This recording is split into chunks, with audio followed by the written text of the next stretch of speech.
আজ পশ্চিমবঙ্গ বিধানসভায় মেনশন পর্বে ডেপুটি স্পিকার স্যারের মাধ্যমে রাজ্যের লেবার মিনিস্টারের দৃষ্টি আকর্ষণ করলাম।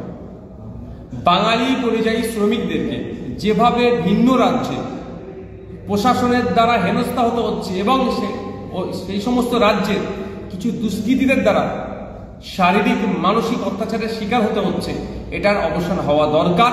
এই মর্মে লেবার দপ্তর যাতে লেবার মিনিস্টার যাতে সদর্থক ভূমিকা নেয় তার আবেদন করলাম।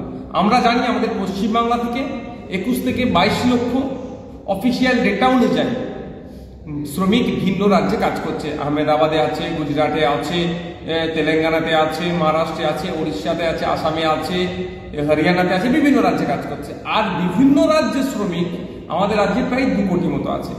আমাদের রাজ্যে যে সমস্ত 2 কোটি শ্রমিক আছে তাদেরকে আমরা আমাদের পশ্চিমবাংলার নাগরিকরা, আমরা বাঙালি মানুষ, বাংলার মানুষ পর্যাপ্ত পরিমাণে নিরাপত্তা এবং সহদার ভাইয়ের মতো আচরণ করে তাদেরকে বাংলায় রুজি রুটি করার জায়গা দিচ্ছে। আর আমাদের বাঙালি শ্রমিকরা ভিন্ন রাজ্যে যখন কাজে যাচ্ছে বাংলা ভাষায় কথা বলার জন্য কেউ বাংলাদেশি বলে তাদের উপর আক্রমণ করছে, মারধর করছে, আবার রাতে পুলিশ তুলে নিয়ে গিয়ে তাদের আইডেন্টিটি কার্ড চেক করছে।